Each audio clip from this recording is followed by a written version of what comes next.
لهم أجرهم عند ربهم ولا خوف عليهم ولا هم يحزنون قول معروف ومغفرة خير من صدقة يتبعها أذى والله غني حليم. بسم الله الرحمن الرحيم. يا أيها الذين آمنوا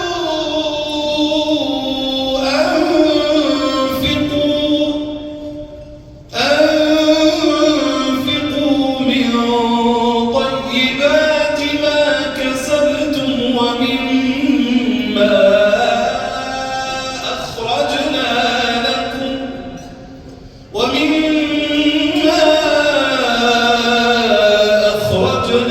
لكم من الأرض ولا تيمموا الخبيث منه تنفقون ولستم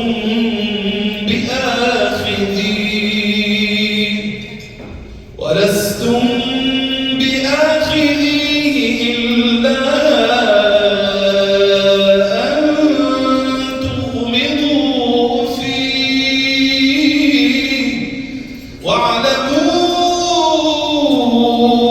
أن الله غني حميد. الشيطان يعدكم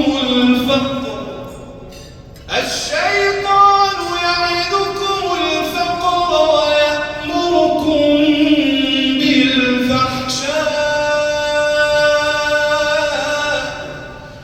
والله يعدكم مغفرة منه وفضلا والله واسع عليم.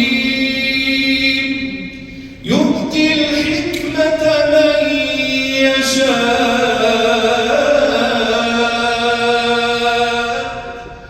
ومن يؤت الحكمة فقد أوتي خيرا كثيرا وما يذكر إلا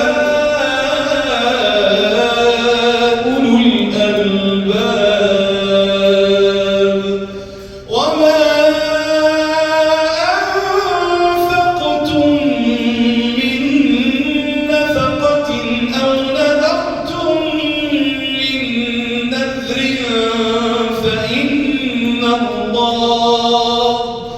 فإن الله يعلمه وما للظالمين من أنصار. إن تبدوا الصدقات فنعما هي وإن تخفوها وتؤتوها الفقراء فهو خير لكم ويكفر عنكم من سيئاتكم والله بما تعملون خبير. بسم الله الرحمن الرحيم.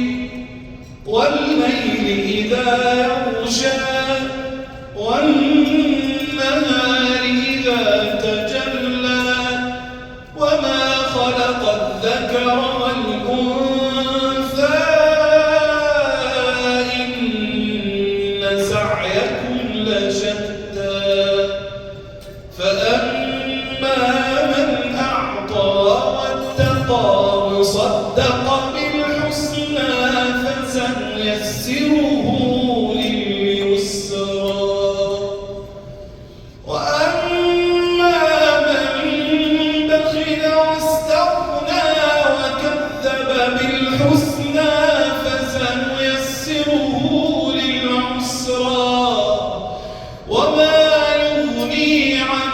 أعماله إذا تردى إن علينا للهدى وإن لنا للآخرة والأولى فأنذرتكم نارا تلظى لا يصلاها إلا الأشقى الذي كذب وتولى وسيجنبها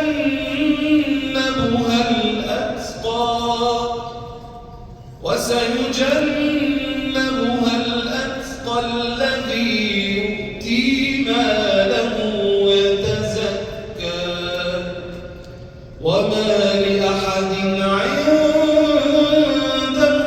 من نعمة تجزى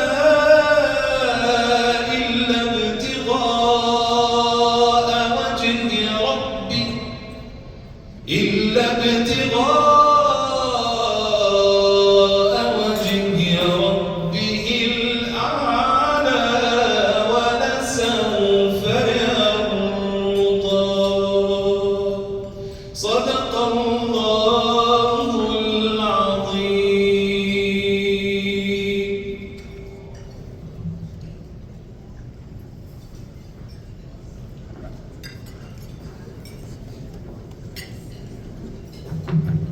Thank you for the beautiful Quranic recitation. That was Sheikh Muhammad Abbas. He's a renowned and award-winning reciter, also known as the Qari, known for his way to recite the Quran with such precision. Thank you so much. Assalamu alaikum. Greetings of peace. Good evening. Good evening, Mr. Mayor. We have Chicago's Mayor Brandon Johnson with us this evening. Very excited. Very excited to have Mayor Johnson driving out all the way to Oak Brook for us. Thank you. Welcome to the Council on American Islamic Relations, here at Chicago's annual Gala.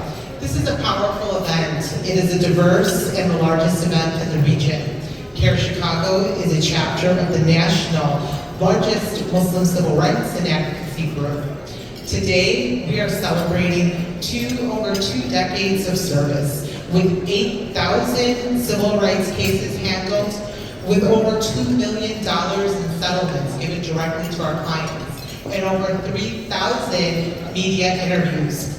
We are honored to have all of you with us, especially at a time where there is so much pain in our communities. We have immigration raids happening in our neighborhoods. We are seeing a man-made famine unfold in Gaza that continues, and the day-to-day struggles against Islamophobia. My name is Arjman Khan. I'm a 2-time Emmy Award-winning journalist. I'm going to be your MC this evening. I'm very excited to be here with all of you. Thank you. Thank you very much. I was one of the first Muslim women wearing the hijab to enter a newsroom in the Chicago market. Thank you. I started my career in 1998, a time where Muslims were portrayed in a very unfavorable way on the big screen, and those narratives carried over to the news stories that were told about us. When I arrived at ABC7, immediately I became a trusted source, a liaison to our community to be able to tell our stories. If I could have everyone's attention, I really would like to continue with the next portion of my opening remarks. 21 years ago, I was assigned to cover a story at the Dirksen Federal Courthouse. I was in the media pen, and I looked over and I saw a young brother holding a piece of paper waiting to address the media. I said, "Sir, please step up to the cameras, give us your first and last name and your title." And he started speaking. The cameras were rolling, the cameras turned to him and started recording. And that was the beginning of my work with a brother who would go on to become one of the most successful executive directors in the country, leading one of the most successful 501c3s in the nation. Ahmed Rahab would speak to the world, captivating audiences. He became a global spokesperson for the Chicago Muslim Ummah, changing our narratives in the media.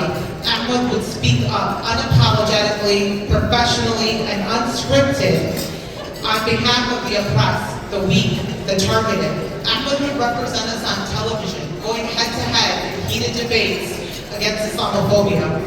He would captivate his audiences. Even those who disagreed with him would be captivated by his ability to speak. Today, Care Chicago is a gold standard in civil rights work and a rare and powerful presence in the media. Since then, Ahmed and I have worked on hundreds of projects together. Tonight, Care Chicago welcomes media icon Jim Huger. Thank you so much for being here. We're going to get to hear him live later today. We have a huge fan base in Chicago. We've been getting media praise all week long. Thank you for being here. I'd like to call to your attention a few details. Dinner is going to be served at your tables. Please take a moment to look at your program booklet. Please take a moment to look at our annual report. You will get an idea and an overview of exactly where your contributions are going this evening. Also, there's a QR code to make it easy for you to contribute throughout the evening. With that, I'm going to introduce our first speaker of the evening. We have an incredible lineup. It is my honor to introduce one of the strongest voices in City Hall, the author of the ceasefire resolution in Gaza, a champion for justice, a friend and ally of Care Chicago. Please join me in welcoming Alderwoman Rosana Rodriguez-Sanchez.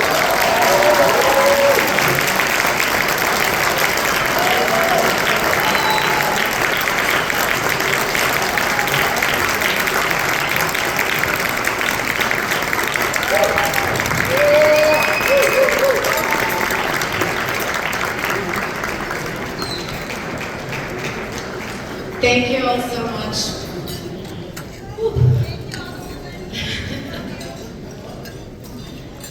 Good evening, family.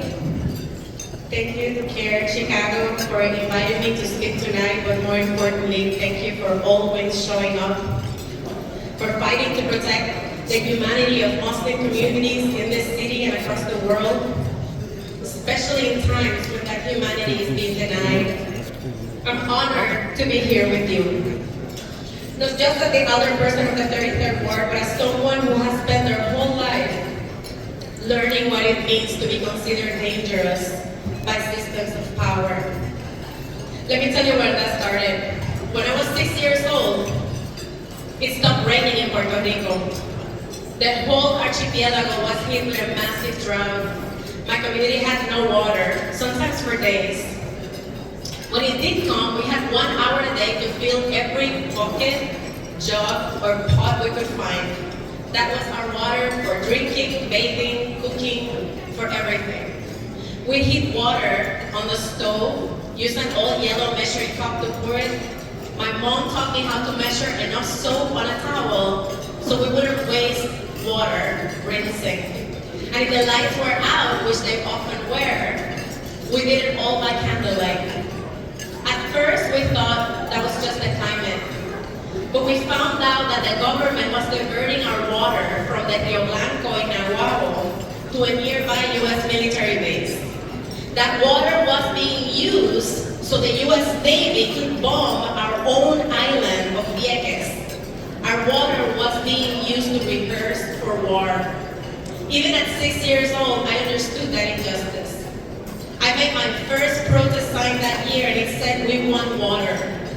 My neighbor said, "We need water to flush our toilets," and I remember thinking that I wish I wrote that instead. We protested, we picketed, the school buses would come and would ride along to the water authority.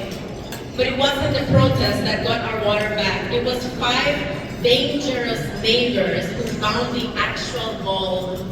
They opened it. The government shut it down. They opened it again and again until they left it open. That was the first time I saw what solidarity looked like, not in theory but in practice. A physical, urgent, defiant act of love. And I learned something that has guided my entire life, including my work now as a public servant. Those who fight to protect their humanity will always be seen as dangerous to those who seek to dehumanize them. Puerto Ricans know this. Muslims know this. And immigrants in this country, especially in this moment, know this in their bones. Right now, immigrants, many of them newly arrived to our city, are being forced into inhumane conditions, treated like a burden, not a blessing, denied basic shelter, resources, and dignity.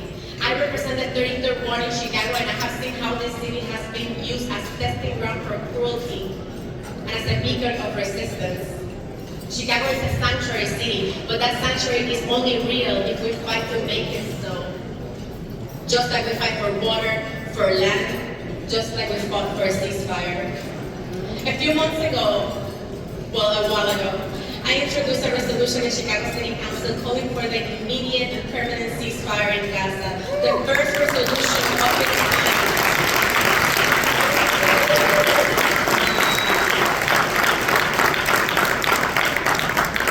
The first resolution of its kind in a major U.S. city. We fought to get it passed with organizers, with faith leaders, with movement, with neighbors who packed council chambers and testified for hours, and with the help of an amazing mayor that caused the tie-breaking vote.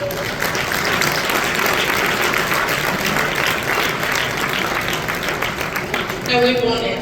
Chicago became the largest city in the country to call for a ceasefire. We made history.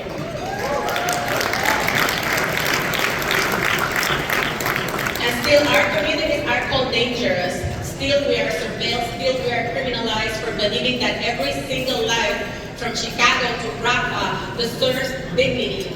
Let me say it clearly, a ceasefire was never a radical demand. It was the most human demand of all.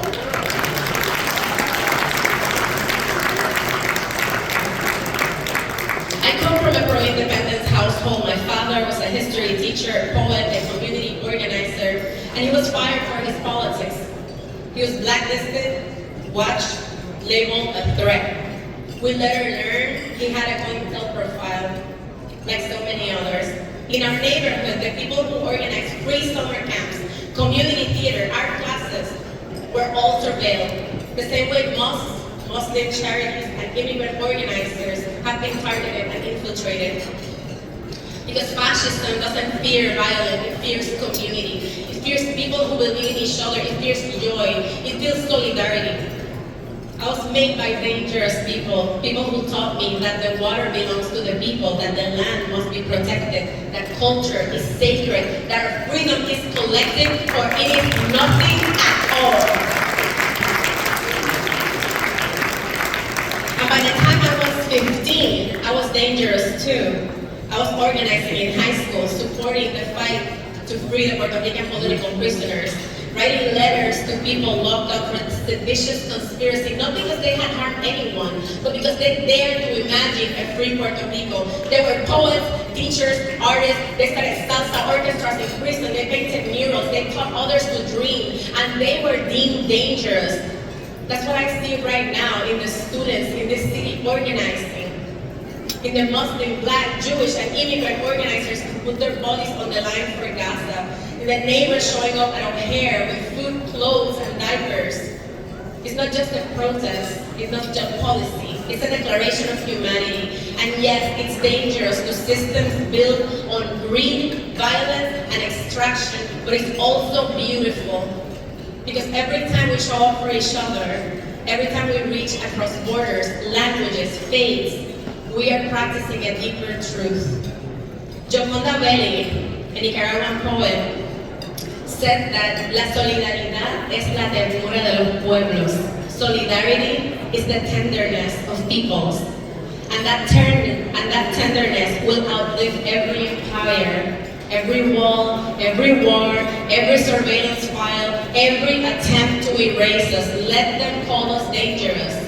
Because what we are is alive. What we are is powerful. What we are is together. We were made by hand, by dangerous hands, by loving hands, by hands that know how to build a new world. From the river to the sea, Palestine will be free. We're going to say that over and over and over and over. We are going to continue to fight together for the world that we all deserve. Care, you are amazing. We are with you. Congratulations on 31 years of incredible work. Thank you.